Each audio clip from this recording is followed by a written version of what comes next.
Grab your popcorn and get your ears on. Day 4 of the Diddy trial was crazy. So court just got real messy today. Cassie dropped a bombshell. She admitted she had a little something with Michael B. Jordan back in 2015 during a break from Diddy. Yup, the Michael B. Jordan. She said they met in South Africa. She was filming Honey 3 and he was on another project. It started off all flirty, but Cassie says it turned into something real. Real enough that she even spent New Year's Eve with him. But here's where it gets wild. Diddy did not like it. When he found out, according to her lawsuit, he called Michael B. Jordan directly and threatened him. Michael allegedly told her, you know you need to call Mr. Combs, like now. So Cassie said she never saw Diddy's reaction firsthand, but she broke it off with Michael after seeing a video of Diddy with another woman, Gina, out at some event. Get this, they still got back together and stayed that way until 2018. And in today's courtroom chaos, text messages between Cassie and Diddy were put on full display. You could see it in the juror's face. One shook his head, another had his thumb pressed up against his chin like he was holding back a reaction. But hold up, plot twist. Aubrey O'Day just landed in New York City. She's expected to testify next. And I'm telling you, this ain't slowing down, y'all. The names, the tea, the emotions. Follow me. I'm Chasta affiliate. Like, share, and comment. We want more. If you want updates on day 5 of the Diddy trial. Remember, guys, be the change that you want in this world. Bye. And off the record, y'all, I just cannot wait to see how this unravels. I am so interested to see all of the stars, all of the people that are going to be drugged in all of this mess, okay?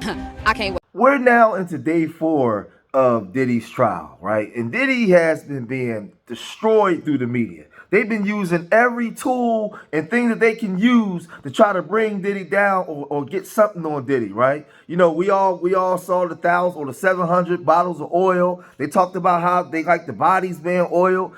They brought in the sex workers to come in and testify. But the number one witness for the DA was going to be Cassie. And Cassie got up there. Now, I've been saying that if Diddy is guilty of anything, then Cassie is guilty as well. But remember, there's a women's movement going on. They're saying that Cassie was being held against her will. She was being beaten. She was being forced to do all these things, right? And Diddy's attorneys was chomping at the bit. They could not wait to get Cassie on the stand so they can cross-examine her and they can press her, right? But Diddy was smart. Diddy brought in Brian Steele. And y'all remember Brian Steele? He was Young Thug's lawyer, right? And we remember him on that case when he came in kicking ass and taking questions later, right? He came in, and the first thing he did was look and say, well, who's going to question? Who's going to cross-examine her? And it was a bunch of men. So what he did was he brought in 3 women lawyers. One of these women was had a history of being essay assaulted before. And this was going to be the woman that was going to go and question Cassie on the stand. Now, I'm starting to believe and think that Cassie got her money. She knows she's not going to prison. She's not going to be charged anything. But the way she's answering questions is making me seem like she's trying to get Diddy off and let bygones be bygones, because she knows that she willingly participated in a lot of this stuff. Now, the lawyer was able to press her real kind, right? Real kind, and get Cassie to admit to a lot of things that looks very favorable to Diddy, separate from what the way the media has been portraying him, right? This thing is getting real. This thing is getting real goofy, right? But let's listen to what one of the lawyers, a lawyer that was in the courtroom, a woman that was in the courtroom reporting on what's going on to the media, she comes out and she's explaining this by saying this. Time update, Cassie on the stand, her first day of cross-examination. And I don't want to say it's super intense because Diddy's lawyer, Anna Estevea, she's doing an amazing job at being very gentle. I mean, Cassie and her have exchanged a few laughs while she was on the stand, which I thought was pretty incredible. And additionally, there's a lot of explicit graphic text that we're seeing from Cassie to Diddy and vice versa. And Estevea is saying, look, if you don't want to read these, you don't have to, which I thought was really nice. Also, when Cassie answers and it's kind of a yes or no question, Estevea isn't like, it's yes or no. She's being very, very calm and very kind. Now, what we saw like right off the bat here was a conversation via BlackBerry between Diddy and Cassie about 2.5 years into their relationship. And remember, at this point, Cassie testified during direct that he had her, she didn't want to do freak offs, you know, all this stuff. And she actually said that he said I miss you already. When do you want to FO? That was Diddy. And she said, I'm always ready to FO. And again, this was August of 2009, about 2 years into their relationship. They talk about when it would be best for them. And then they talk about getting an escort involved. And then we see a text message that says, I can't wait to stare at your BBD. You guys know what I'm talking about. And again, lawyer did not make her say it out loud. There's a lot of explicit text messages, and look, I think some of the takeaways here at what the defense is doing and what they're eliciting out of Cassie is, again, the email saying she loves him after these FOs. And don't get mad at me. Don't tell me, I understand how trauma works, but I'm just relaying all this to you guys. So Cassie testified that she had to do freak offs during her period. And we were shown an email where Diddy, for FO planning purposes, asks her when she's getting her period. And she says she's skipping it that month.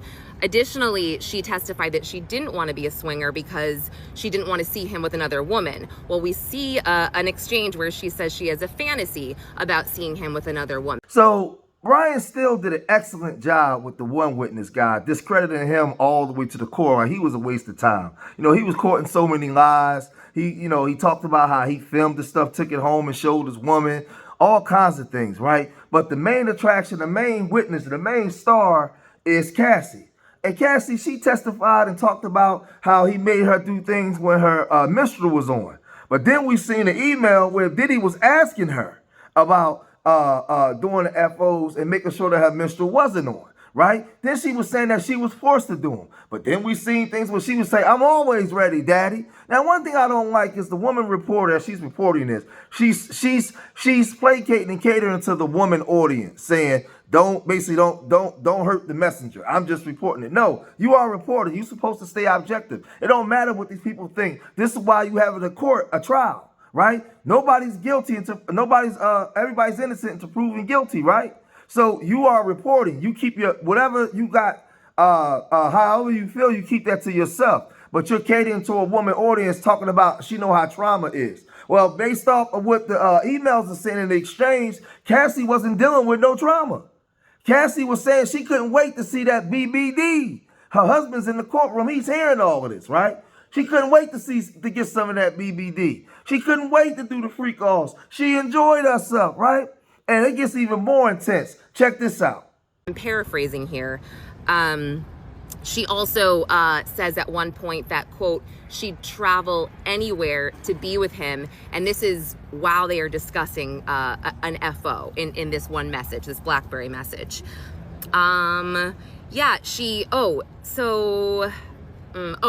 Another big thing here is the drug talk and the opioid talk. So Cassie testified that Diddy told her he was addicted to opioids. And the defense is basically saying, well, did you see him try to get off these opioids or come down from them? And she said, yeah. And then they said, well, that makes one volatile, angry. And again, I'm paraphrasing, but basically what they were alluding to is that Diddy's violent behavior and aggressive behavior and all of his mood swings that she talked about were because he was coming down from opioids. Let me make sure. I feel like I have so many notes from today. Again, a lot of graphic messages, mainly about Cassie saying how much she liked it after it happened. It was so good, and she's talking about FOs. Oh, something really big that they're trying to prove here. Cassie felt like she didn't have the words to relate to Diddy because she was so young that she didn't want to do this and yada yada, referring to the FOs. Well, we've seen a lot of messages from Cassie to Diddy that are paragraphs, let's say, explaining certain things to him, really seeming to wear her heart on her sleeve. At one point she said, look, I'm unsure about the FOs because I feel like, before when we were doing them, and this is a few years into their relationship, she said, before we were doing them, I could spend time with you after. Now we're doing them and you're leaving right away for work and I'm not getting that time with you. So the defense is kind of like, well, it looks like she's able to communicate this stuff. And is it fair to say that this is the reason that you didn't want to do freak offs? not everything that you testified yesterday. Again, don't get mad at me. I'm just explaining about what the defense's strategy seems to be and what they're going for. Oh, they also went into the fact that, look, you testified that it would take you days to come down from these FOs and you would waste so much time of your life trying to recover. You know, Diddy was doing the same thing. He was coming down from these too. You know, is it fair to say that he was still running a business, running running his own life, running Bad Boy Records and traveling here and there, basically saying, well, you know, he was fine. He didn't have to recover for days. That's your problem. Again, just some observations.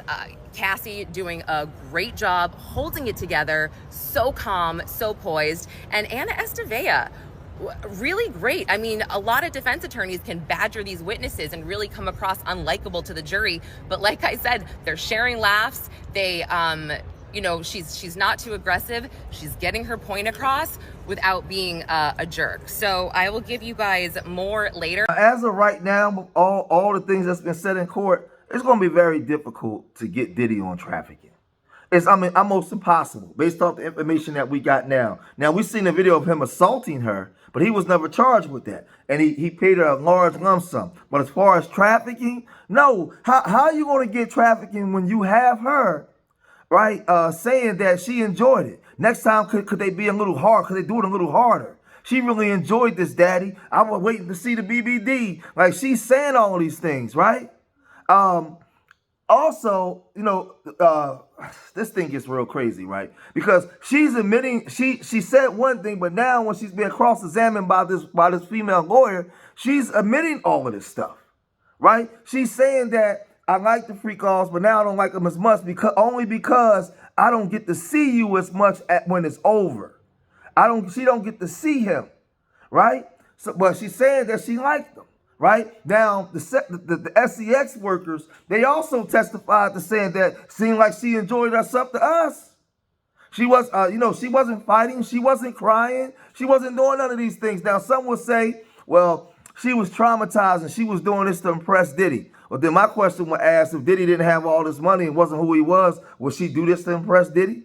My thing is, you're in court. If Diddy is guilty of this, then he should go to jail. But if he's not guilty of this, then we know that there's other powers that be behind the scenes that's orchestrating this. This is what we know, right? So my whole thing is, based off the testimony, he's not guilty of what they said that he was, because there's no way he could be. Based off of what she was saying. She was telling him that she enjoyed this, Daddy.